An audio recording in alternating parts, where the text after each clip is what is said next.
नमस्कार, बहुत बहुत स्वागत है आप सभी का इंडिया डेली के इस खास शो में जिसका नाम है मुद्दा गर्म है। और ऐसे में जनता के बीच में एक बार फिर से हम मौजूद है जनता की बात को लेकर के, जनता के मुद्दे को लेकर के। और आज हम चर्चा करेंगे कि मुस्लिम पर्सनल लॉ बोर्ड यानी कि जो कि 1937 में 1937 में इसको जब बनाया गया था, तमाम प्रावधान जो है खासतौर से मुस्लिम वर्ग के लिए इसमें तैयार किए गए थे। अब इसको लेकर के एक याचिका सुप्रीम कोर्ट में दायर की गई। अब सुप्रीम कोर्ट में जो याचिका दायर की गई उसमें ये मांग और ये बात कही गई है कि इस मुस्लिम पर्सनल लॉ बोर्ड में मुस्लिम महिलाओं के लिए उनके अधिकारों को संरक्षित करने के लिए ऐसा कोई प्रावधान नहीं है। चाहे वो डोमेस्टिक वायलेंस की बात हो, चाहे 3 तलाक की बात हो, या फिर अन्य बातें हो, या फिर कानूनी तौर पर जो एक संपत्ति का बंटवारा होता है उसकी बात हो। ऐसे में मुस्लिम पर्सनल लॉ बोर्ड के अंतर्गत जो है मुस्लिम महिलाओं के लिए ऐसा कोई अधिकार या ऐसा कोई लॉ जो है वो तैयार नहीं किया गया है। और इसी को लेकर के एक याचिकाकर्ता जो है वो सुप्रीम कोर्ट का रुख करते हैं, जिसके बाद सीजीआई सूर्यकांत की तरफ से इस पर बड़ी टिप्पणी की जाती है। और इसमें कहा यह जाता है कि अगर मुस्लिम पर्सनल लॉ बोर्ड जो कि 1937 में बनाया गया, अगर मुस्लिम महिलाओं के अधिकारों को हनन करने को देखते हुए अगर इसे हटा दिया जाता है तो उस तरफ जो एक शून्य बनेगा, जो एक तरह से वो खाली पैमाना हो जाएगा। तो उसके लिए ऑप्शन यानी कि और विकल्प क्या होने चाहिए, तो उन्होंने सीधे तौर पर यूसीसी क्या एक विकल्प हो सकता है इस बात का जरूर जिक्र किया, क्योंकि यूसीसी यूनिफॉर्म सिविल कोड जिसमें सबके लिए समान अधिकार होगा, सबके लिए समान कानून होगा, तो क्या अब इसको लागू करने का वक्त आ गया है, ये कहना है सीजीआई सूर्यकांत का। लेकिन ऐसे में उन्होंने ये भी कहा कि हम बहुत जल्दबाजी में इस पर बड़ा फैसला ले नहीं सकते। इसी पर आज जो है हम खास चर्चा करने जा रहे हैं कि मुस्लिम महिलाओं के अधिकारों को लाने के लिए, उनको वो तमाम अधिकार देने के लिए क्या यहाँ पर यूसीसी को लाना अब जरूरी हो गया है, क्या वो सही वक्त आ गया है और मुस्लिम पर्सनल लॉ बोर्ड को हटाना अब जरूरी हो गया है। तो तालियों की गड़गड़ाहट के साथ शो की शुरुआत हो जाए। और सबसे पहले हम अपने तमाम मेहमानों का रुख करें, हम तारुफ करा देते हैं। हमारे साथ राहुल तालान जी हैं, पॉलिटिकल एक्सपर्ट है, जुड़ चुके हैं। तालियों की गड़गड़ाहट के साथ स्वागत हो जाए। हमारे साथ प्रमोद जी जुड़ चुके हैं, सुप्रीम कोर्ट के एडवोकेट है, बहुत बहुत स्वागत है सर आपका। हमारे साथ वीएन शर्मा जी जुड़ चुके हैं, बहुत बहुत स्वागत है सर आपका भी, पॉलिटिकल एक्सपर्ट है। और हमारे साथ यहाँ पर जो है अजय जी जुड़ चुके हैं, अजय जी वरिष्ठ पत्रकार है, आपका भी सर बहुत बहुत स्वागत है। हम सबसे पहले आप लोग सबके पास में आए, आप लोग क्या बताएंगे, क्या मुस्लिम महिलाओं के अधिकारों के लिए अब यूसीसी यानी कि यूनिफॉर्म सिविल कोड को लाना जरूरी हो गया है? अधिकार मिलना चाहिए, अधिकार मिलना चाहिए।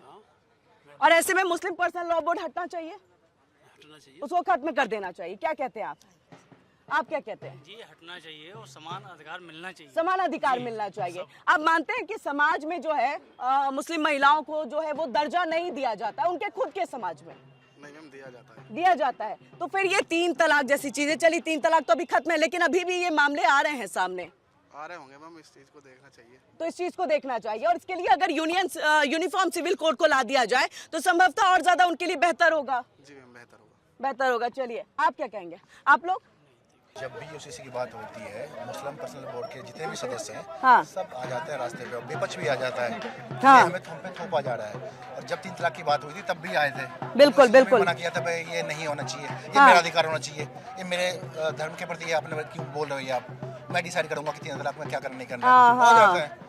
उन्हें फर्क पड़ता है कि वो मुस्लिम अपना खुद तय करना चाहते हैं, वो मालिक बनना चाहते हैं, उनको मनाने का कोई मतलब नहीं है, ना पहले मतलब था ना अभी मतलब है। हाँ बिल्कुल, वो नहीं मतलब वो नहीं तैयार होंगे। हाँ, उस समय उन्होंने अपोज किया था, अभी वो यूसीसी के लिए क्यों तैयार नहीं होते मुस्लिम लोग? वो कहते हैं नहीं भैया, मेरा धर्म है, उसको मैं मानता रहूंगा, मतलब शरीयत से ही वो चाहते हैं, तरीके से मानूंगा। लेकिन हर चीज शरीयत से नहीं मानते वो, कुछ चीजें मानते, कुछ नहीं मानते। तो शरीयत से ही क्या कानून चलाने की बात है? आप लोग कोई कुछ कहना चाहेंगे? आप यूसीसी लागू होना चाहिए, यूसीसी लागू आप कर दीजिए। मतलब अब जो सूर्यकांत ने कहा कि अब वो सही वक्त है, और खासतौर से अच्छा मुस्लिम महिलाओं की क्या वाकई दयनीय एक स्थिति है उनके खुद के समाज में, उनके खुद के घर में? सबको एक तरह समान तोला जाए, चाहे मुस्लिम हो चाहे हिंदू हो, यूसीसी लागू होना चाहिए। यहाँ पे। और भी ये जो छोड़ने की होती है 3 तलाक, हाँ, इसमें भी रुकावट होगी। अगर ये चालू लागू हो जाएगा तो इससे हाँ, भी बेस्ट, इससे काफी असर पहुंचेगा। अच्छा 3 तलाक को तो हटा दिया गया, मतलब उस पर बैन लगा दिया गया, वो कानून वहां पर बन गया, लेकिन अभी भी ऐसी कई घटनाएं आती हैं। तो क्या एकमात्र रास्ता जो सीजीआई ने कहा यही बचता है? मैम देखिए, जो आपका यूसीसी कानून है या जो 3 तलाक वाला है, ये एक दिन में हटेगा नहीं। ठीक है, गवर्नमेंट ने या सुप्रीम कोर्ट ने उस पर लॉ एप्लीकेबल कर दिया, लेकिन वो लॉ कितना इम्प्लीमेंट हो रहा है समाज के अंदर, समाज में लोग कितने जागरूक हैं उसके लिए, वो एक सबसे बड़ा जो हमारे यहाँ पे गैप है एजुकेशन का। अगर शिक्षित लोग रहेंगे तो वो उस तरीके से अपने उस तरीके को देखेंगे। अगर अशिक्षा का अभाव है तो कहीं ना कहीं वो मैं थोड़ा सा एग्री नहीं करूंगी, क्योंकि शाहबानो का केस, उनके हस्बैंड क्या थे? लॉयर थे, मतलब पढ़े लिखे थे, जबरदस्त। उनको पता था कि किस तरह से आपको अपनी चीजों को ले जाना है। समाज की जो कुरीतियां हैं, किसी भी समाज की जो भी कुरीतियां हैं, तो एजुकेशन की कमी नहीं, मोरल एजुकेशन की कमी हम कह सकते हैं। मोरल ये जो गैप है एक दिन में, वन नाइट में फुलफिल नहीं होगा। बिल्कुल, ये स्लोली एजुकेशन के डिपेंड, जितना आदमी अवेयर होगा, लोगों के बारे में सुनेगा, समझेगा, सेल्फ एनालिसिस करेगा, तब वो गलत डिसीजन नहीं लेगा। वरना लोग क्या करते हैं, भेड़ चाल की तरह, किसी एक ने कुछ बोल दिया सब लोग पीछे हो जाते हैं। हमें ये देखना है कि जो बोलने वाला है, जो बोल रहा है, वो कितना सही है, इसका इम्पैक्ट क्या होगा। ये मेरा खुद का अपना सेल्फ एनालिसिस है, और मैं चाहता हूं कि समाज में हर वर्ग को ऐसा करना चाहिए कि हमें भेड़ चाल की तरफ नहीं भागना चाहिए। अगर कोई कुछ बोल रहा है तो एटलीस्ट उसको सुनने के बाद समझना चाहिए कि वो कितना सही हो सकता है, कितना गलत हो सकता है। आप लोग कोई कुछ कहना चाहेंगे इस पे? चलिए ठीक है, हम मेहमानों का रुख कर लेते हैं। अजय जी, सबसे पहले आपके पास है, क्योंकि बैक कैमरे के पीछे से, पर्दे के पीछे से आपसे जब बातचीत हो रही थी, तब आपने कहा था कि इसको लागू करने के लिए जो है कई बार कोर्ट की तरफ से कहा जा चुका है, लेकिन सरकारों की कानों पर जू नहीं रेंगता है। तो मैंने आपसे सवाल भी पूछा था उत्तराखंड का जिक्र, तब आपने उस पर भी जवाब दिया था। अब ये बताइए कि ये शरीयत से ही क्या मतलब, जो मुस्लिम समाज है उनको चलना चाहिए, वही कानून होने चाहिए, या बदलाव होने की जरूरत है? देखिए, आपको बता दें, इसके लिए वास्तव में सुप्रीम कोर्ट ने कई बार कहा, छोटी अदालतों ने कहा, तमाम ऐसे फैसले हुए, मगर जितनी सरकारें नहीं, उन्होंने जानबूझ के नहीं होने दिया।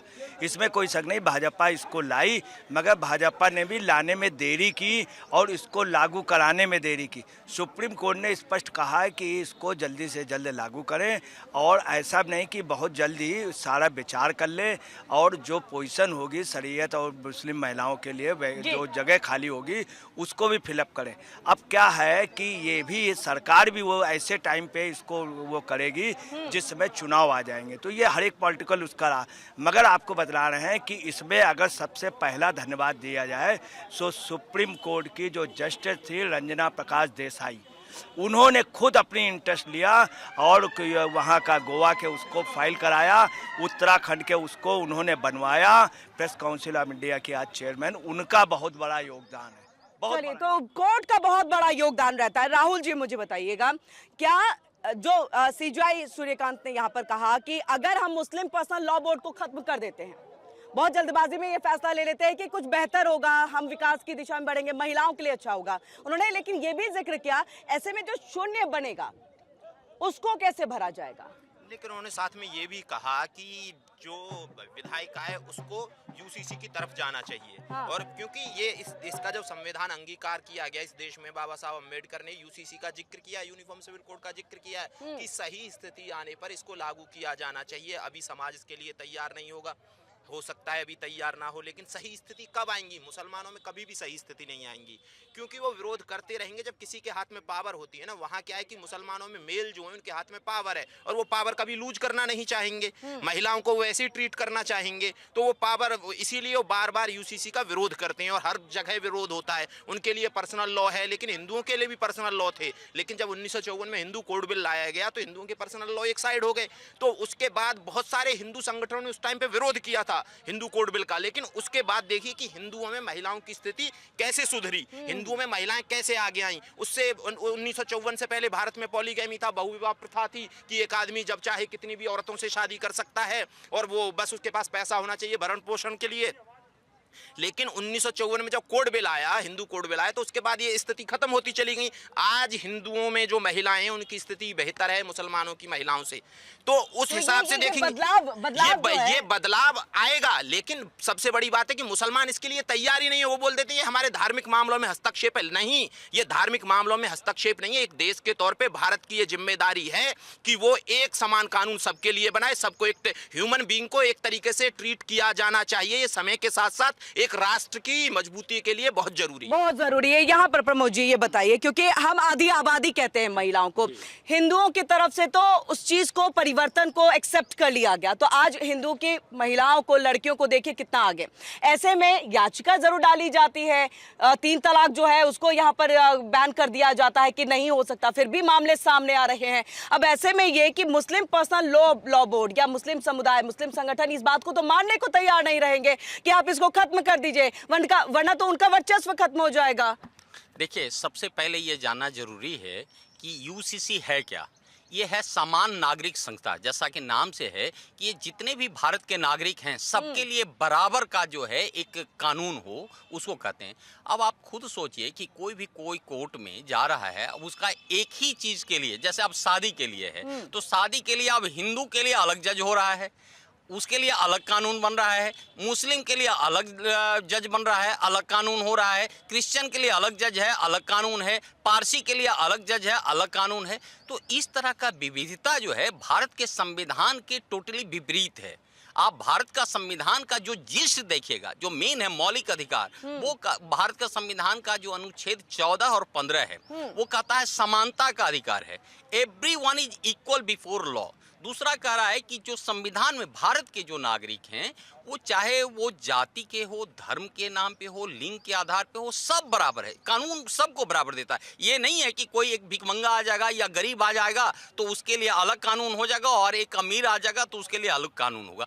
तो ये जो है यूसीसी उसी को जोड़ता है, और यही वजह है कि इस पर काफी डिबेट हुआ था। अब भारत के संविधान में जो 44 ये है अनुच्छेद है, उसमें ये वर्णन क्या हुआ था, लेकिन चूंकि आज़ादी के समय के हालात थोड़ा विपरीत था, क्योंकि उसमें हिंदू मुस्लिम का बंटवारा हुआ था देश का। मुस्लिम लोग जो है कुछ है, और कुछ जो एक विशेष जो पार्टियां थी उस समय, उसमें कुछ विशेष लोग थे, वो अपनी पर्सनल कह सकते हैं इंटरेस्ट करने के लिए वो बोले कि जी अभी हम नहीं लाएंगे। अदरवाइज आप देखिए भारत का संविधान में आर्टिकल 44 में ये दिया हुआ है कि यूसीसी समान नागरिक संस्था है। क्योंकि जब तक आप समान नागरिक संस्था नहीं लागू करते हैं तब तक आर्टिकल 14 और 15 का कोई मतलब नहीं रहता। अब ये देखिए कि यदि है, आप इसको किसी को कोई दिक्कत नहीं होना चाहिए। किसी धर्म का जो आज कह रहे हैं कई लोग, जो अनपढ़ लोग हैं या समझ लीजिए कि जो समझदार लोग हैं, वो चाहे मुस्लिम में भी है वो विरोध नहीं करेगा या किसी भी धर्म में, क्योंकि वो जो देश हित की बात करेगा। वो कौन है सर जो सड़कों पर उतर आते हैं नारसी को लेकर के, यूसीसी को लेकर के, फिर वो लोग कौन है? और बड़ी देखिए उसमें दो तरह के लोग हैं। एक तो है अनपढ़ हैं, उनको कोई ज्ञान से कोई मतलब नहीं है। दूसरा जो पढ़े लिखे हुए जाहिल हैं, वो केवल वो चाहते हैं कि हम विद्वेष फैला करके अपनी रोटी सेंकते रहें, उनको समाज से कोई मतलब नहीं। और एक चीज और बताऊं, वो जो समाज को आप देखिए केवल भारत में जो है विभिन्नता पैदा नहीं कर रहा है, पूरे विश्व में जिस कंट्री में गया है, आज देखिए ना पूरे विश्व में जो युद्ध हो रहा है, ईरान का हो रहा है या अलग का है, वो अपने ही देश में कर रहे हैं क्योंकि इनकी फितरत में है। यदि इनकी पैदाइश यदि देखेगा 1400 साल पहले हुआ था, तो अपने ये जो अहमद थे उनको मारे गए थे, इनके जितने भी अब पैगंबर हुए थे उनको मारा गया है।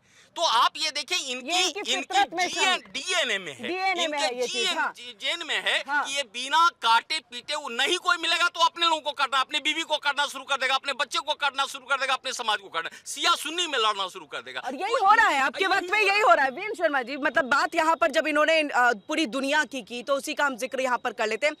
दुनिया में कई जगह हम देखते हैं बुर्खा अलाउड नहीं है, मतलब ईरान को छोड़ दीजिए, अफगानिस्तान को आप छोड़ दीजिए, इसके अलावे बहुत जगह पे है आपको बैन है, आप बुर्खा नहीं पहन सकते हैं इस्लामिक कंट्रीज में। इसके अलावे भी आपका शरीयत से चीजें नहीं चलती है वहां पर कानून जो है देश का उसके हिसाब से। फिर भारत में ये स्थिति क्यों है? और अगर इसको बदलने की बात हो रही है और खुद याचिकाकर्ता मुस्लिम समुदाय से आते हैं, कुछ महिलाएं जो है वो बार बार कहती है हमारे साथ 3 तलाक ले लिया गया, हमें इस हालात में छोड़ दिया गया। मतलब ये स्थिति जब पैदा होती है तो नहीं लग रहा है कि जो समझदार है, जो पढ़े लिखे, जिसका जिक्र लगातार ये भी कर रहे थे और यहाँ पर प्रमोद जी भी कर रहे हैं, उनको सामने आना चाहिए अपने ही समुदाय के लोगों को समझाने के लिए? जरूर इसमें आना चाहिए, क्योंकि अगर देखा जाए तो यहाँ पे ये सब चीज़ें जो हो रही हैं, भड़काने का काम जो हो रहा है, वो मुस्लिम के कट्टरपंथी लोग कर रहे हैं लगातार, और इसीलिए वो नहीं चाहते कि यहाँ पर समान सभी के साथ व्यवहार किया जाए। अगर हमारा संविधान देखा जाए, जैसे प्रमोद जी ने कहा, अनुच्छेद 14 और 15 में ये किया गया जितने भी नागरिक सब समान हैं, तो एक तरह से ज़रूरत ही क्या है फिर पर्सनल लॉ बोर्ड की मुस्लिम की, यहाँ पर देखा जाए जब हिंदू मुस्लिम सिख ईसाई सब आपस में भाई भाई हैं, ये शुरू से कहा जा रहा है, तो अलग से ला जब इनके लिए अलग से है तो ये खुद ही मानने को तैयार नहीं है कि हम इंडिया के हैं, यहाँ के होने वाले हैं, हम भारतवर्ष के कानून को मानते हैं। ये तो यहाँ के जो मुस्लिम के जो भी पढ़े लिखे वर्ग हैं या जो अपने आप को मानते हैं या इस्लाम को सही से मानते हैं, उनको खुद ही आगे आना चाहिए कि यहाँ हम भारतीय हैं। अगर ये सिद्ध करना चाहें कि हम भारतीय हैं तो फिर यूसीसी का बहुत ज़्यादा सपोर्ट करना चाहिए। वैसे अगर देखा जाए महिलाओं की जैसे बात की गई तो सिर्फ मुस्लिमों में ही है जो इतना ज़्यादा महिलाओं के साथ अभद्र व्यवहार किया जाता है। हिंदुओं में कभी भी महिलाओं के साथ अभद्र व्यवहार नहीं किया गया था। जैसे अगर देखा पहले जाए तो स्थिति वहां पर भी खराब थी, पहले थी राहुल जी, अगर पहले रही है। मैं एक्सप्लेन करता हूँ। देखिए पहले देख लीजिए, हमारे यहाँ शुरू से अगर आप कभी सनातन धर्म से शुरू से आए तो महिलाओं के बिना कोई साथ में बैठ के पूजा तक नहीं कर सकता था।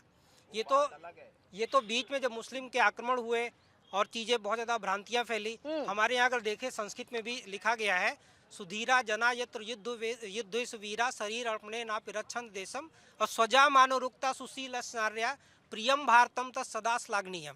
तो यहाँ पर क्या है कि अब मतलब भी बता दीजिए। हाँ। बहुत दर्शकों को समझ में नहीं आई होंगी चीजें। इसका मतलब ये है कि हमारे यहाँ के जितने भी लोग हैं वो अगर जरूरत पड़े तो अपना प्राण भी न्यौछावर कर सकते हैं अपने देश की रक्षा के लिए। एक एक बंदा, ऐसा नहीं सिर्फ सैनिक ही हूँ। नहीं, देश की रक्षा के लिए तो ठीक है, महिलाओं की रक्षा के लिए, महिलाओं को सम्मान देने के लिए क्या है? उसी का बता रहा हूँ। ठीक है, स्वजा मानो रुक्ता सुशील स्नार्या प्रियम भारतम तत् सदा श्लाघनीयम। इसमें यह बताया गया कि जो महिलाएं हैं वो पूरी तरीके से स्वतंत्र हैं। ठीक है ना, कैसा व्यवहार करना है, क्या करना है, किसके साथ में उठना बैठना है, कैसा खाना पीना है, ये सब चीज़ों के लिए वो पूरी तरह से यहाँ स्वतंत्र रही हैं और उनका हर जगह सम्मान रहा है। ये तो बीच में आया था कि हाँ चलो एक से ज़्यादा शादी कर ले, मान लिया मैरिज भी ज़्यादा होती थी तो ऐसा नहीं कि किसी के साथ में इस तरह दुर्व्यवहार होता था जैसे मुस्लिम महिलाओं के साथ होता है। तो हिंदुओं में ऐसा कभी भी नहीं रहा है। दूसरा मेन ये है कि मुस्लिम पर्सनल लॉ बोर्ड खत्म होना चाहिए। तो जाहिर सी वैसे जरूरत ही क्या है इसकी? ये तो जब देश आजाद हुआ, जब संविधान बना उसी समय इसको खत्म कर देना चाहिए। बिल्कुल। हाँ अजय जी मुझे बताइएगा जरूरत क्या है शरीयत की? देखिए आपको बता दें कि सबसे बड़ी बात आता है मुस्लिम समाज से भी इसके लिए आवाज़ उठी। साहिबानों का केस का जब मामला आया, साहिबानों मुकदमा जीत गई, उस समय पार्लियामेंट के अंदर बहस हुई। राजीव गांधी ने समर्थन किया कि ठीक है जो भी सुप्रीम कोर्ट का आदेश आया मान्य होगा। ये उन्होंने पार्लियामेंट में बोला। टोटल कांग्रेस सांसद ने बोला। उस समय मिनिस्टर थे आरिफ मोहम्मद खान, उन्होंने भी समर्थन किया। दूसरे दिन आधी रात को राजीव गांधी पलट गए, कांग्रेस के तमाम लीडर पलट गए, चूंकि वो एकदम से मुस्लिम लॉबी ने दबाव बनाया और आरिफ मोहम्मद खान शहीद हो गया। मंत्री पद से उसको इस्तीफा देना पड़ा। इसके पहले सुन लीजिए, जाकिर हुसैन मतलब कि कांग्रेस नहीं चाहती थी? कांग्रेस चाहती थी। पार्लियामेंट में कहा, रात को जब दबाव पड़ा तो राजीव गांधी पलट गए, बोले इसमें कानून बनाएंगे। सुप्रीम कोर्ट का आदेश पलट दिया गया।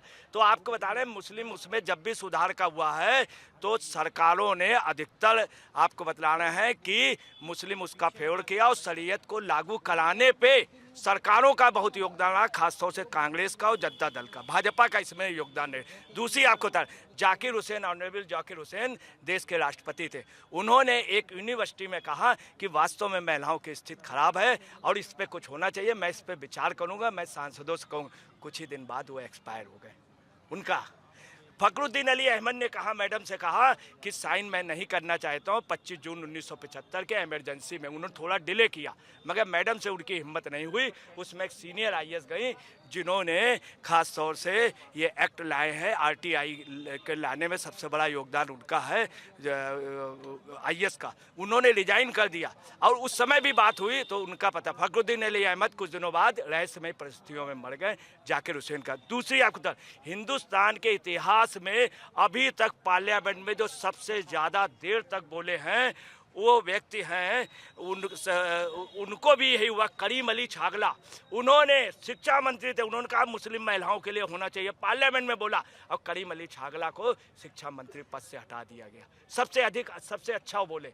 आपको इसके अलावा बता रहे हैं राजनीति मतलब आप पूरी फहरिस्त। इसके लिए आपको बता रहे रजिया सुल्तान ने सबसे पहले किया था। रजिया सुल्तान जब किया तो रजिया सुल्तान का बच्चा हुआ, बोले उसका वोट मोटा है, बाल घुंघराले, पूरी रजिया सुल्तान की सल्तनत पलट दी गई।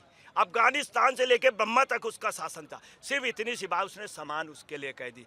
तमाम ऐसे मंत्री हुए। बेगम हजरत महल लखनऊ से लड़ रही थी, उन्होंने कहा कि आज महिलाओं ने हमें साथ दिया, इसके बाद में जंग के बाद बेगम हजरत महल मर गई। मतलब बिल्कुल राहुल जी, मुझे बताइए, जब इतने सारे, चाहे राष्ट्रपति हो, शिक्षा मंत्री हो, यहाँ तक कि कोर्ट के जस्टिस जो है वो भी हैं, सबने अगर कोशिश की कि मुस्लिम महिलाओं की बेहतरी हो, यहाँ पर दयनीय स्थिति है, उसके बावजूद ये मुस्लिम पर्सनल लॉ बोर्ड 1937 से लेकर के अब तक में बना हुआ है और अब तो कहीं ज्यादा ताकतवर दिखाई देता है। बिल्कुल, देखिए हुआ क्या है, इस देश में ना साजिश हुई है। जैसे हिंदुओं के खिलाफ कोड बिल लाया गया, ठीक है, हिंदुओं ने उस टाइम पे विरोध किया। हिंदुओं को भी ये चीज समझ में नहीं आई कि इससे कुछ फायदे होंगे, उनको लग रहा था कि नुकसान हो जाएगा इससे, और इसीलिए वो विरोध भी किया। सारे हिंदू संगठनों ने विरोध किया, लेकिन बाद में उसके फायदे नजर आए। आज उस पर कोई चर्चा भी नहीं करता है। वैसे ही मुसलमानों के साथ है। मतलब मुझे लगता है आधे लोगों को पता तक नहीं होगा। बिल्कुल, देखिए है क्या कि मुसलमानों को भी यही लग रहा है कि अगर जो ये अधिकार चले जाएंगे, हमारे पर्सनल लॉ चले जाएंगे, यूसीसी को लेके उनको ये लग रहा है कि सारा फिर हमें धर्म से ये कर दिया जाएगा। धर्म पे यूसीसी को लेके कोई चर्चा ही नहीं है भाई। आप जैसी आपकी पूजा पद्धति है उससे अपने धर्म को मानिए, अपने मजहब को मानिए, आप रोज नमाज पढ़िए, लेकिन किसी महिला का क्या अधिकार होगा, गोद लेने के क्या अधिकार होंगे, संपत्ति में क्या अधिकार होगा महिला का, ये सारी चीजें हैं। शादी विवाह आपको रजिस्ट्रेशन कराना होगा। अब तो करवा रहे हैं ना, जैसे ही वैसे तो ये रजिस्ट्रेशन के लिए मना करते हैं, लेकिन जैसे ही SIR आया, सबसे ज्यादा बंगाल में मुस्लिमों ने रजिस्ट्रेशन कराए शादी के। लगातार पुराने 20-20 साल पहले जो शादी हुई थी उनके रजिस्ट्रेशन अब हो रहे हैं। तो बात ये है कि इनको भी समझ में आता है कि ये एंजॉय कर रहे हैं कि भाई हमें कुछ स्पेशल अधिकार मिले हुए हैं तो उनको एंजॉय करिए। वो एंजॉय हो रहा है और कुछ है नहीं। सरकार को मजबूती से यूसीसी की तरफ बढ़ना चाहिए, बिल्कुल बगैर डरे बढ़ना चाहिए। वो ठीक है, कांग्रेस बाकी और पार्टियां जो हैं, देखिए उनका क्या है, मुस्लिम एक मुश्त वोट है। अगर जो एक मुश्त वोट कहीं जाएगा तो वो अपनी राजनीति करेंगी, लेकिन बीजेपी को तो 2% वोट भी नहीं मिलता है मुसलमान, तो वो कर सकते हैं। हाँ, और ये करने की भी बात नहीं है, एक राष्ट्र की बात है। ये नहीं है हिंदू मुसलमान की बात ही नहीं है इसमें, ये है एक राष्ट्र की बात। एक राष्ट्र के संविधान में ये है कि यूसीसी समान नागरिक संहिता लागू होनी चाहिए। तो फिर होनी चाहिए।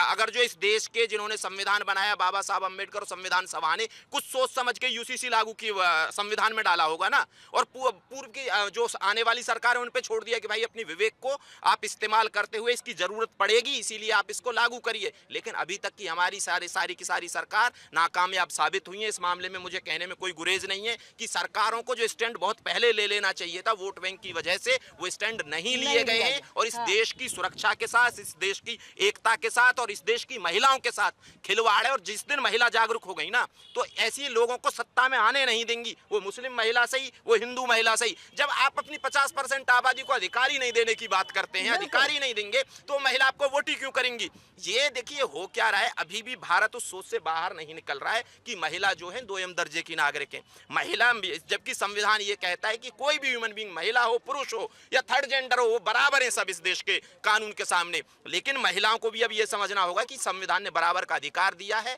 तो उस अधिकार को लेने के लिए आगे आना होगा, लड़ाई लड़नी होगी। ऐसे नहीं होगा कि मुसलमान अपने पुरुष अधिकार छोड़ेंगे या हिंदू पुरुष अपने अधिकार छोड़ेंगे। हर कोई, देखिए हुआ क्या है, सदियों से महिलाओं को दबा के ही रखा गया है। हाँ, जब तक महिला जागरूक नहीं होंगी वो देश भी विकसित नहीं होगा। बिल्कुल। और मुझे लग रहा है आपने जो यहाँ पर बात की कि 2M दर्जे का माना गया, मुझे लग रहा है साइलेंट वोटर है महिलाएं, और जैसे ही उनको समझ में आएंगे वैसे ही वो जो है किसी भी पार्टी को यहाँ से खिसका देंगे। हम आप लोग के पास आए, आप लोग कोई कुछ कहना चाहेंगे इस बात पे? कुछ कहना चाहेंगे? हाँ सर ने अभी बोला कि हिंदुओं के अंदर जैसे मुसलमानों के अंदर महिलाओं को सेकेंडरी ट्रीटमेंट दिया जाता है, तो हिंदुओं की औरतों को ट्रीटमेंट नहीं दिया जाता है। तो मैं सर को बताना चाहूँगा कि उनके साथ गलतफहमी है या जानबूझ के छुपा रहे हैं चीज़ों को। हिंदुओं के अंदर भी बहुत सारी कुरीतियां ऐसी थी जहाँ पे महिलाओं को 2M दर्जे का ट्रीटमेंट दिया जाता था। वीएन शर्मा जी, सर का नाम मुझे नहीं, राहुल सर, नहीं राहुल सर ने तो कहा, वीएन शर्मा जी, उन्होंने कहा कि हिंदुओं में महिलाओं को कभी भी 2M दर्जे का नहीं माना गया है। लेकिन मैं आपको थोड़ा बता देता हूँ कि हिंदुओं की महिलाओं में बहुत सी कुरीतियां थी जो समय के साथ धीरे धीरे खत्म हुई है। अभी भी सर एक मिनट सर, सर आपके पास आ रही है, इसका जवाब आप दीजिएगा। हाँ, आपने बोला, हमने सुना, हमें बोलने दीजिए ना।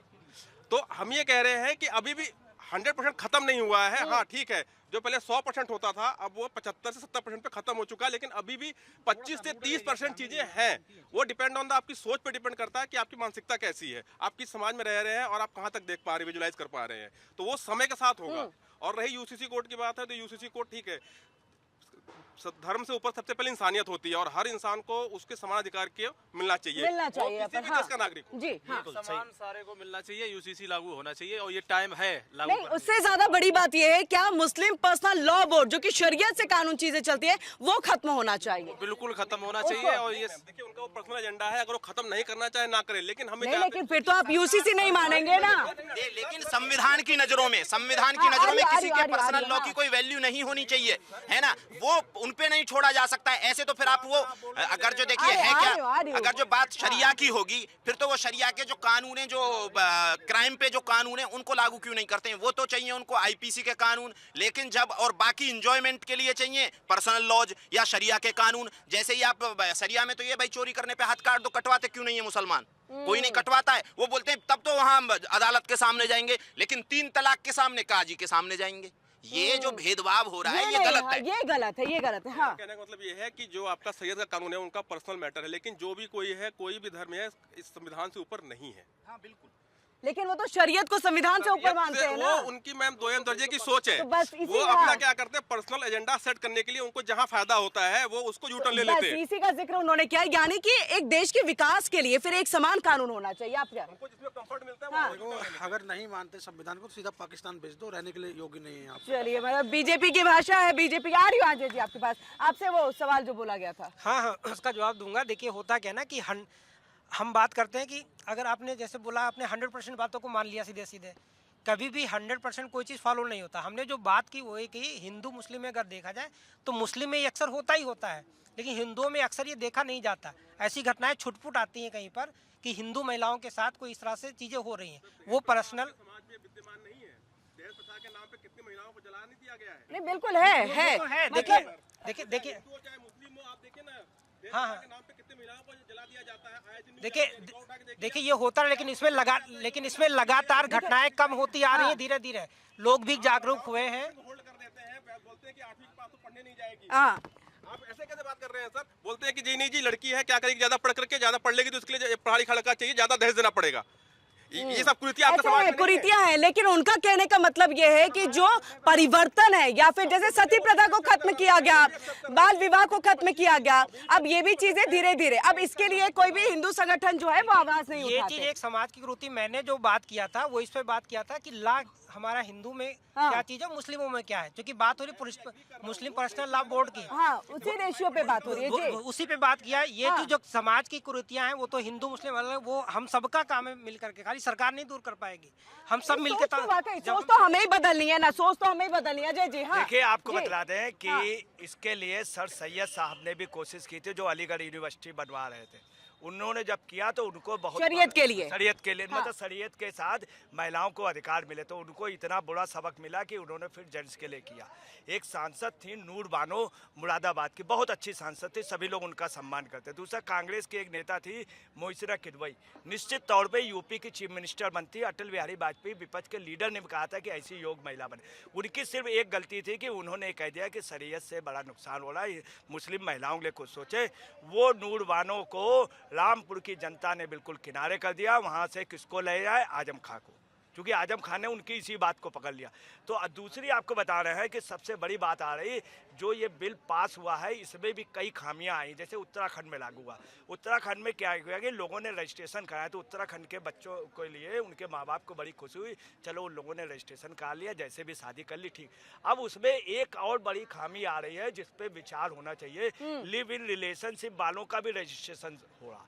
सबसे ज्यादा लिव इन तो ये खामी है रिलेशनशिप, कि ये तो अच्छी बात है ना, ये तो अच्छी बात है। क्या आ रही है उसमें खामी आ रही कि बच्चा कह रहा है मम्मी पापा से, अब मैंने वहाँ की वो ले ली है नागरिकता, वहाँ का मैंने आधार कार्ड बना लिया, मेरी शादी की बात ना करना। चलिए ये भी चलेगा, मगर लिव इन रिलेशनशिप में दो लोग डेवलप हो रहे हैं, समाज नहीं डेवलप हो रहा, परिवार नहीं डेवलप होना। इसमें ये भी अमेंडमेंट होना चाहिए कि उनके इंश्योरेंस हो, मेडिकल की कई जिम्मेदारियां दोनों के बीच में होनी चाहिए, ताकि आगे चल के कोई मकान ले सके या कोई मकान में आपस में आधा आधा बंटवारा हो जाए। ये बहुत जरूरी है। इसका मिसयूज हो रहा है लिव इन रिलेशनशिप वाला, इस पे भी ध्यान देना होगा। बिल्कुल, कई पॉइंट है जिस पे ध्यान देने की जरूरत है। प्रमोद सर बताइएगा, क्योंकि राहुल जी ने जो है वो विवेक की बात की कि जब संविधान बना तो विवेक से यूसीसी को जो है कहा गया था कि जब जरूरत पड़ेगी आप इसको लागू करिएगा। इसी विवेक की बात सूर्यकांत जी ने, यानी कि सीजीआई सूर्यकांत जी ने भी कही है कि विवेक से हमें काम लेना चाहिए, जल्दबाजी में जो है कोई भी फैसला हम यहाँ ना। विवेक कब आएगा सर? ये तो पूरे फहरिस्त गिना रहे हैं यहाँ पर कि ना जाने कितने राष्ट्रपतियों ने, ना जाने कितने जस्टिस ने, ना जाने कितने लोगों ने इस चीज को, शरीयत को गलत बताया, लेकिन उसके बावजूद विवेकपूर्ण तौर पर काम नहीं हो पाया। कब होगा और कौन करेगा? देखिए, जब तक लोग अपने आंखों से काला चश्मा नहीं हटाएंगे तब तक के जो है ये हिंदुस्तान को जो है वो न्याय नहीं मिल पाएगा। कौन हटवाएगा सर काला चश्मा? इसके लिए जो यहाँ प्रबुद्ध लोग हैं, जैसे सुप्रीम कोर्ट के जजेज हैं, पार्लियामेंट के जितने भी मेंबर हैं जो कानून बना रहे हैं और जो कानून को पालन कराने पड़ते हैं, जो वकील लोग हैं, उनको आगे आना पड़ेगा और उनको जो है बताना पड़ेगा। और जो लोग मान लेते हैं प्यार से नहीं समझने की कोशिश कर रहे हैं, तो फिर उनके लिए कानून, सख्त कानून करना पड़ेगा। मैं एक दो चीज पूछ रहा हूँ। देखिए, क्रिमिनल लॉ ये क्या है? कई लोग कंफ्यूज हो रहे हैं कि धर्म को और दिस दैट को आप कर रहे हैं। ये कोई धर्म का मसला नहीं है, ये सिर्फ कानून का मसला है। कोई भी देश जो है, यदि आज अमेरिका है तो वो कानून से चल रहा है, इंग्लैंड है कानून से चल रहा है, और सब जगह केवल एक ही कानून है, माइनस इंडिया छोड़ करके, चाहे जो भी है सही हो या गलत है। भारत में दो कानून है। यदि यही मुस्लिम लोग या पारसी लोग या ईसाई लोग क्रिमिनल लॉ को सेम मान रहे हैं कि नहीं? सबके लिए बीएनएस है, बीएनएस है, सबके लिए समान है, लेकिन सिविल कोड के लिए क्यों कर रहे हैं? ये क्या है? ये सिविल कोड के लिए, और स्पेशली सिविल कोर्ट में आज न्यायालयों में सबसे ज्यादा केसेज जो है मैट्रिमोनियल केसेज है, कोई उत्तराधिकारी का है, प्रॉपर्टी का केसेस है, जितने कोर्ट बना हुआ है पूरे इंडिया के अंदर में। आज इसके कारण जो है ठीक से उनको न्याय नहीं मिल पा रहा है। यदि वो कोर्ट कह रही है कि जैसे क्रिमिनल के लिए आप सब लोग मान रहे हैं, क्रिमिनल में मुस्लिम क्यों नहीं कहते हैं हम शरीयत के अनुसार से चलेंगे? क्रिमिनल में शरीयत के हिसाब से, यूएई में, कतर में या हर जगह है कि चोरी कर रहे हैं उसको हाथ काट दो, रेप कर रहा है उसको सरेआम फांसी लगा दो। आप चले जाइए कतर में, आप अवैध संबंध केवल बना लीजिए, आपको फांसी की सजा मिल जाएगी। लेकिन इंडिया में क्यों नहीं हो रहा है? फिर या तो आप देखिए, दुबियस मत रखिए, दोगलापन मत रखिए, या तो एक तरफा मानिए, सरिया पूरा मानिए, या फिर जो है इवन जो है कुरान शरीफ में भी कहा गया है कि आप जिस देश में रहते हैं उस देश के कानून को मानिए। कभी उसने नहीं कहा कि कुरान कोई लॉ नहीं है, संविधान नहीं है।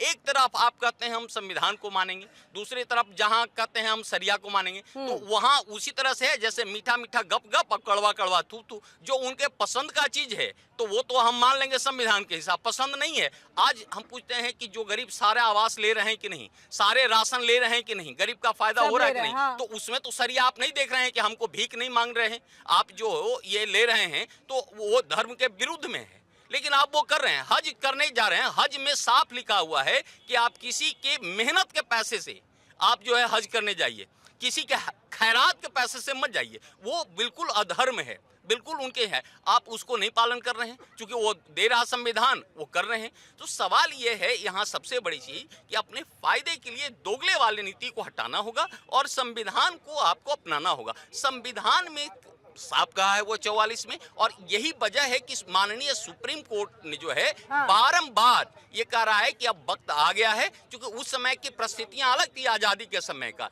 आज की परिस्थितियां अलग है। लेकिन कुछ लोग अपना केवल फायदा लेने के लिए, चुनावी फायदा कर लीजिए, वोट बैंक की फायदा कर लीजिए, अपना पर्सनल जो है करने के लिए उसको गुमराह करके धर्म करें। देखिए धर्म जो है, भारत का जो संविधान है जो कह रहे हैं 25 से लेकर के 30 तक का जो है एक धर्म का जो है प्रोटेक्शन करता है, उसमें केवल जो है धर्म का विधि का है। वो ये नहीं कह रहा है कि आप उसको लॉ से जो है इंसर्ट कीजिए, लॉ को जो है इम्प्लीट कीजिए उसमें। लॉ एक अलग चीज है, वो धर्म का जो है पूजा पद्धति का जो है। किसी ने कहा है भारत के संविधान में कि नहीं जी आप जितने मुस्लिम हैं टोपी ना लगा के आप तिलक लगाइए, तो आप किसी को क्यों गुमराह? आप किसी ने कहा कि नहीं नहीं आप बुर्का ना पहन करके आप भी जो है साड़ी पहनिए और ये कीजिए? तो सवाल है कि उनको इच्छा पर छोड़ दीजिए। आज ईरान में जो युद्ध हो रहा है वहाँ क्यों हुआ? क्योंकि वहाँ के महिलाओं के साथ अत्याचार किया गया।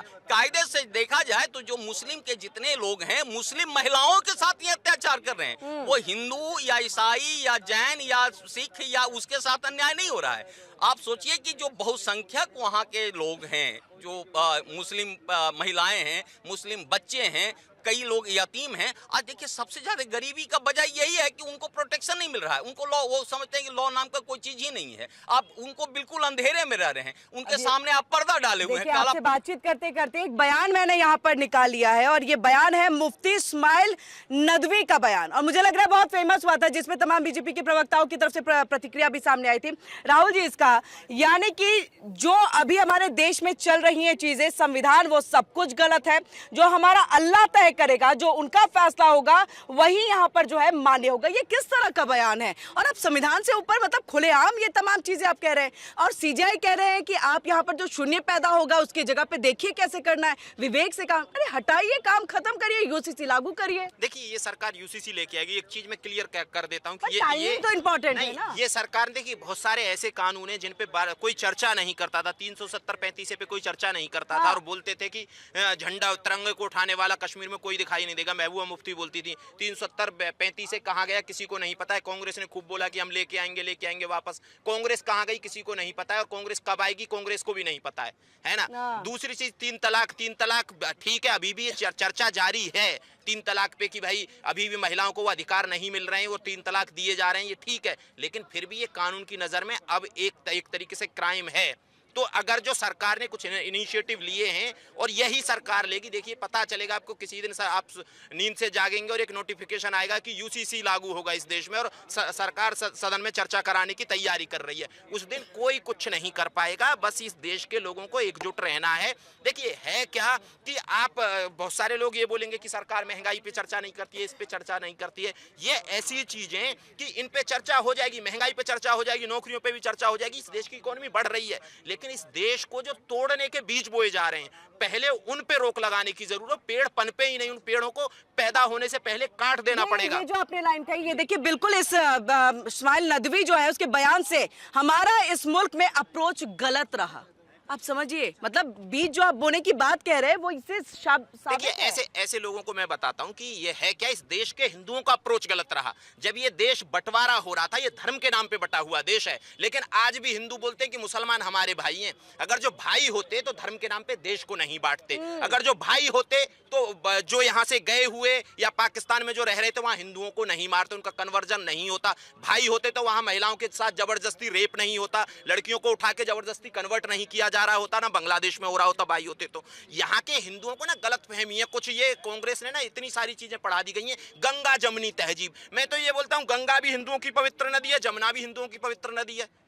ये गंगा जमनी तहजीब कोई ईरान से आई, दजला फराते हैं कोई गंगा जमुना, या कहीं और से आई हुई है ये गंगा जमुना। इस देश की संस्कृति में बसी हुई गंगा जमुना हिंदुओं की संस्कृति है, वो मुसलमानों की संस्कृति नहीं है। मुसलमान तो इस देश के मुसलमानों पे तो मुझे इस चीज से हंसी आती है कि इनका बौद्धिक लेवल इतना निम्न है कि ये अरेबिक कल्चर को यहाँ थोप रहे हैं, जबकि ये यही है। इनके दादा परदादा कोई परशुराम रहा होगा, कोई रहा होगा, कोई सिंह रहा होगा, कोई गोयल रहा होगा, कोई रहा होगा, हिंदू रहे होंगे इनके दादा परदादा, लेकिन इनको कल्चर चाहिए वहां वाला। पजामे पहनेंगे इतने ऊंचे, है ना, खजूर खाएंगे। यहाँ खजूर भाई, वहां का खजूर बहुत वो है, पवित्र है क्या खजूर?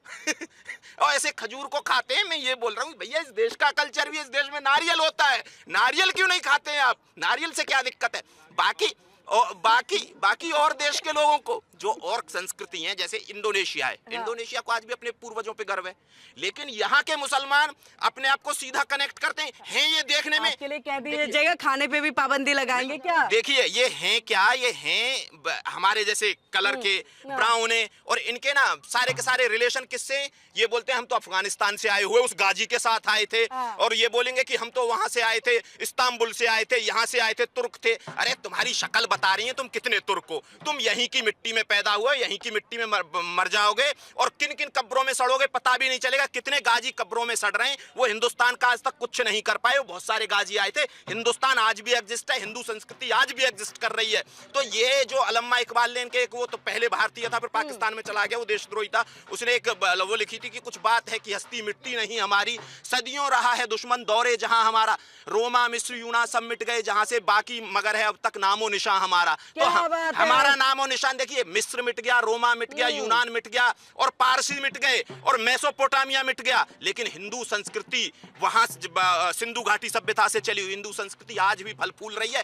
कोई नहीं मिटा पाया, कितने गाजी है, कभी नहीं मिटा पाएंगे। इन मुसलमानों को बस ये जान लेना है कि ये संस्कृति कभी नहीं मिटेगी, कभी नहीं मिटेगी। क्या बात है, क्या बात है, जबरदस्त जी। अजय जी, हाँ। देखिए, अब एक सबसे बड़ी समस्या आ रही है, अगर मान लीजिए लागू हो जाए तो क्या एक मिनट होगा? अजय जी, मुझे राहुल जी आपकी बात से हुडा जरीवाला याद आ गई है।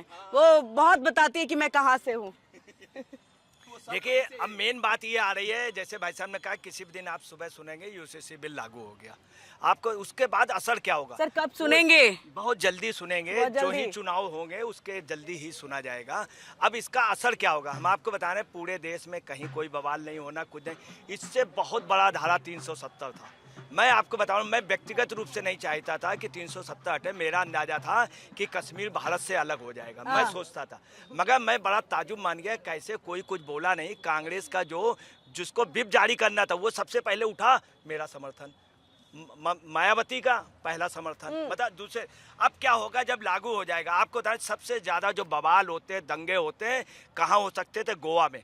गोवा में हिंदू कम है, वहाँ पे मुस्लिम ज़्यादा, सुरतिया मुस्लिम, खोजा मुस्लिम, ईसाई, उन लोगों ने अपना लिया, कोई डिस्प्यूट नहीं हुआ, अभी तक कोई नहीं हुआ। दूसरा, उत्तराखंड देवबंद और देवबंद के करीब है, देवबंद का वहाँ से समझ लीजिए वो चलता, कोई विरोध नहीं हुआ, मुस्लिम ने वहाँ पे विरोध नहीं किया। तीसरी आपको अंदर की बात बता रहे हैं कि लेडीज़ जो हैं, मुस्लिम लेडीज़ जो हैं, वो अंदर से इस में सहमत हैं, और ख़ास तौर से मुस्लिम लड़कियां कि ये शरीयत की जगह हमारे लिए कानून और उसकी मैं वजह बता दें, उसकी वजह बता दें। आपको बता रहे हैं, इधर करीब 15 साल से एक नया ट्रेंड 20 साल से देखा गया, जब चुनाव होता है तो मुस्लिम नेता अपनी वाइफों से और ख्वातिनों से उन सबसे कहलाती हैं, चिंता न करो बेटा तुम्हारे लिए ये हैदराबाद में होता है, ओवैसी के उसमें वो खुद अप्रोच रूप से कहलाते हैं कि बेटा चिंता न करो, हम लोग तुम्हारे लिए कुछ न कुछ कानून लाए। मतलब मुस्लिम महिलाओं के अंदर की आवाज़ है। मुस्लिम कभी भी वाकई असदुद्दीन ओवैसी इतना मैं आपको बता रहा हूं, तमाम मुस्लिम घरों में इस बात की लड़ाई है। मोदी आया और लेडीज देखने लगी, आदमी तवारा, एक केबल वाले से कह दो इसका ये बंद कर दो, टीवी बंद कर दो। अब पता चला कि वो मोदी को नहीं देखना चाह रहा जन, मगर लेडीज़ थोड़ा सा, मुस्लिम लेडीज़ मोदी के उतने विरोधी नहीं, चूँकि वो जानते हैं कि इन्होंने तलाक लाया। ये हम आपको बता रहे हैं, मुस्लिम में भी अप्रोच रूप से सब। दूसरी आपको बता रहे, सबसे बड़ी बात है, मुस्लिम फैमिलियों को मैंने बहुत करीब से देखा, जो भी उनके यहाँ बच्चे पढ़े उसमें उनके यहाँ महिलाओं का बहुत बड़ा योगदान रहा, उनकी अम्मी का बहुत बड़ा योगदान रहा, उन लोगों का भी मौन समर्थन है। इसी बात को बिल्कुल, इसी बात को आगे बढ़ाते हुए प्रमोद जी मुझे बताइएगा कि मुस्लिम महिलाओं, क्योंकि शाहबानो 3 तलाक देखिए कब फोकस में कब आया, मतलब हम सब ने कब बहुत बेहतर तरीके से इसको जाना शाहबानो केस से। हाँ, उस समय से हम जो है इस बात को देख रहे हैं, और उस वक्त से मुझे लग रहा है बच्चे को पता है कि ये कितना गलत है। क्या ऐसे ही किसी महिला को आना पड़ेगा उसी के बाद ये जो यूसीसी है, शरीयत जो है, खासतौर से यूसीसी चलिए लागू हो ना हो, शरीयत का हटना ज्यादा जरूरी है, तभी ये हट पाएगा। और सीजीआई सूर्यकांत जी ने भी कहा कि विधायक का सपोर्ट नहीं मिलेगा, यानी विधायिका का सपोर्ट नहीं मिलेगा, तब तक हम कुछ नहीं कर पाएंगे। देखिए, जो अभी माननीय सर्वोच्च न्यायालय में जो चीफ जस्टिस ऑफ इंडिया के यहाँ लगा हुआ था, सूर्यकांत साहब थे, बागची साहब थे और महादेवन साहब थे, तो बागची साहब का साफ कहना था कि ये मैटर जो है केवल जुडिशरी से रिलेटेड नहीं है, ये विधायिका से है, कि जब तक के कानून उस पर नहीं आप बनाइएगा, मान लेते हैं हम शरीयत हटा देंगे, देन अभी जो मुस्लिमों के साथ जो होगा फिर उसका क्या होगा, जैसे प्रॉपर्टी का लेना है या है तो फिर उसको न्याय नहीं मिल पाएगा। आज देखिए जो गैप है उसके लिए सुप्रीम कोर्ट चिंतित है, ऐसा नहीं है क्या कई बार, और आप देखे होंगे शाहबानो वाले केसेस में तो सुप्रीम कोर्ट ने ऑर्डर दिया, लेकिन एक विशेष पार्टी ने उसको ओवरनाइट में चेंज कर दिया, पार्लियामेंट से पास करवा दिया क्योंकि मेजोरिटी था। सवाल है कि हमारे यहाँ कुछ जयचंदों की जब तक कि इसको खत्म नहीं कीजिएगा तो ये नहीं होगा। एक दूसरी चीज है, मुझे ऐसा लगता है कि सुप्रीम कोर्ट ने भी इस चीज को चिंता किया कि अब वो वक्त आ गया है, यही समय है और यही वक्त है कि जो इस चीज को किया जा सकता है, और मैं समझता हूं कि वाकई में अब ये वक्त आ गया है कि यूसीसी लागू होगा, और इसके लिए सबसे ज्यादा जो बेनिफिशियरी होंगे वो मुस्लिम लोग होंगे। अब मैं एक चीज बता, ज्यादा फोकस किस पे दे, यूसीसी के लागू होने पे या शरीयत के हटने पे ज्यादा फोकस होना चाहिए? देखिए मैडम, इसमें कंफ्यूजन बहुत बड़ा है। शरीयत अपने आप में कुछ नहीं है, ये लोग कुछ लोग चलते तो सर उसी के हिसाब से है ना। ये शरीयत कुछ लोगों ने बनाया है, क्या अल्लाह ने बनाया उनको? क्या वो हजरत ने बनाया था उसमें?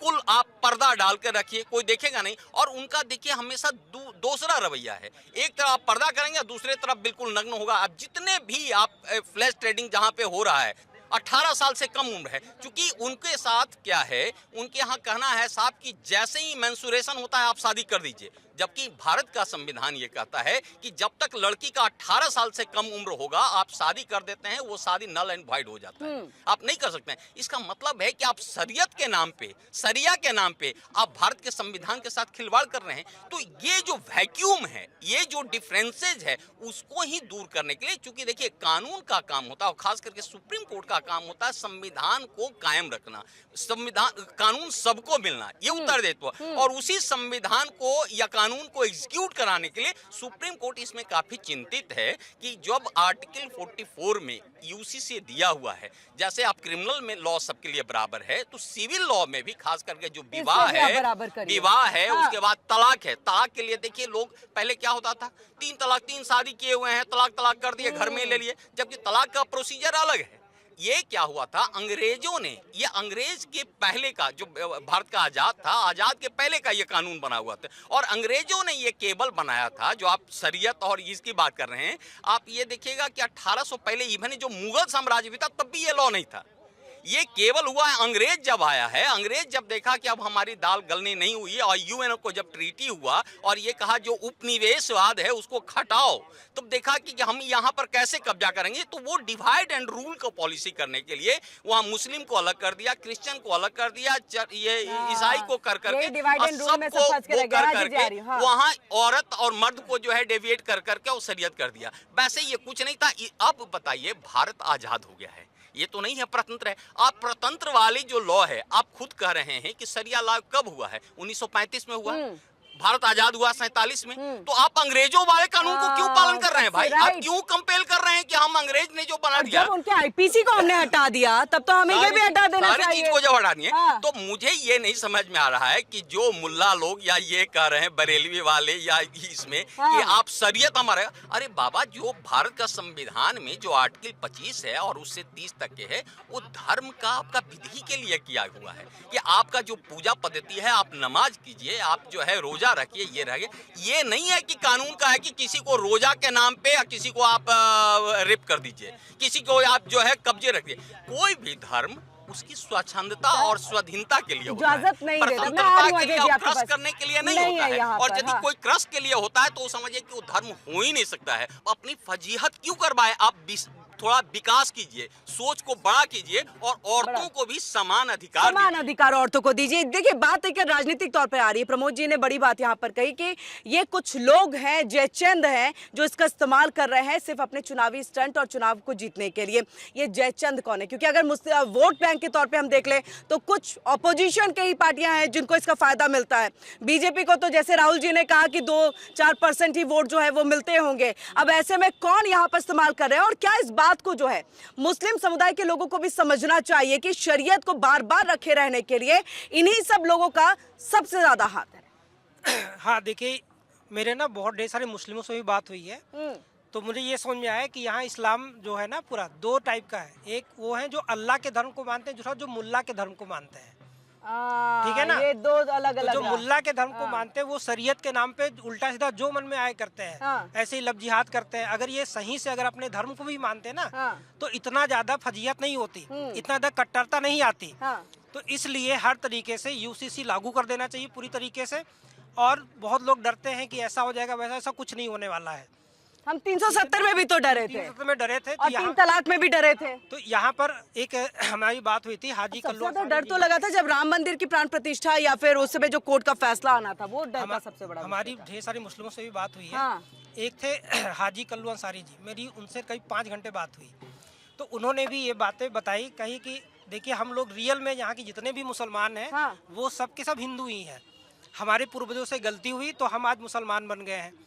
तो उनका भी यही मानना था कि यहाँ बहुत कट्टरवादी कुछ लोग हैं जो हम मुस्लिमों को भड़काते हैं, और इस तरीके से हमारी फजीहत भी कराते हैं। बिल्कुल, वो भी- कट्टरवादी सोच के बीच में जो है वो नहीं आना चाहिए। जी जल्दी वाइंड अप का समय हो रहा है। देखिए, आपको बतला रहे हैं कि इस पे अगर ठीक से कार्य हुआ तो हो सकता है अगर मोदी जी ओवैसी और कश्मीर के आजाद। अच्छा, ओवैसी को आप इतना तवज्जो क्यों दे रहे हैं? तवज्जो इसलिए दे रहे हैं कि ओवैसी का कई मामलों में ओवैसी के अगर कोई भी वैसा मामला आया तो ओवैसी ने कई जगह हट करके, जैसे हज वाले में था, हज वाले में ओवैसी ने डायरेक्ट वे पे एक्सेप्ट किया था। हकीकत आपको बता रहे, तमाम मुस्लिमों ने हज वाले में खामोश भी रहे। उनका मानना था माफियाओं से ज़मीन हट जाएगी, लोगों का विकास होगा। इसी कारण उन लोगों के हुस्काने पे भी मुस्लिम वक्फ में भी साथ नहीं, मुबरा के लिए कहा था हरा कर देंगे, फिर देश को हरा कर देंगे। नेताओं ने नहीं, किया। वक्फ बोर्ड के संशोधन में हुआ मुस्लिम है। टोटल सड़कों में नहीं उतरा, हिंसा पे नहीं उतरा। मुस्लिम नेताओं ने बहुत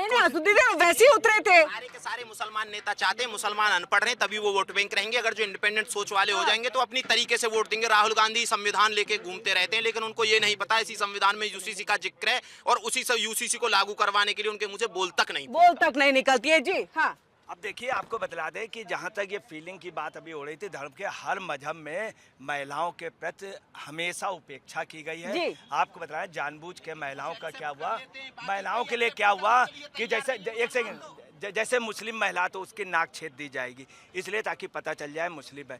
महिलाओं के लिए 4-4 शादियाँ, 5-5 शादियाँ, तो महिलाओं को हर जगह जानबूझ करके उसको चूड़ी पहना दी गई कि कहीं पायल पहना दी गई, थोड़ा दूर जाएगी तो पायल की आवाज़ आएगी। उसको बुर्का में कर दिया गया, हर एक जगह कहीं घूंघट कर दिया गया ताकि महिलाएं को ज़्यादा बढ़ने। अगर किसी घर में अगर 5 लीटर, सुनिए, ये महिलाओं के लिए हर धर्म में, मुस्लिम में ज्यादा है। उसका रिजल्ट क्या है? राहुल जी कह रहे वामपंथी टच नहीं, है। अगर आपने जैसे बुर्का किया तो क्या है, फिर लेडीज क्या है, लिपस्टिक भी लगाए है और काजल भी लगाए, जबरदस्त आईलेस भी लगाए हुए। मेकअप करना अलाउड नहीं है नहीं, परंतु आप अब उन्होंने क्या किया, जैसे मोहर्रम के महीने में, चलिए वो ठीक है, मोहर्रम के महीने में लोगों की शहादत हुई थी, परंतु इस तरह का हर एक मजहब में, मुस्लिम में बहुत ज्यादा, इस कारण मुस्लिम महिलाएं राइज नहीं की।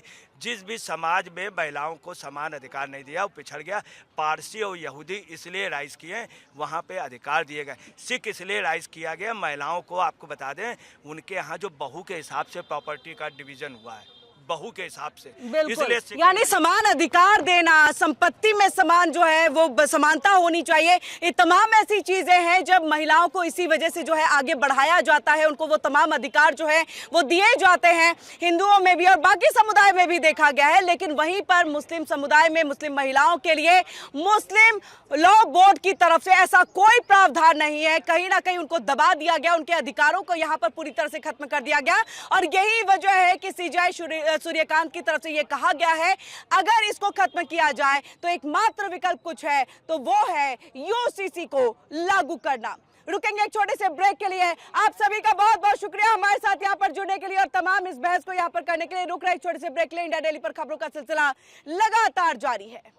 देखिए इंडिया डेली 24/7 अब आपकी स्मार्ट टीवी पर। इंडिया डेली मौजूद है सभी डिजिटल प्लेटफॉर्म पर लाइव और लगातार। इंडिया डेली 24/7 हर दिन राष्ट्र को समर्पित।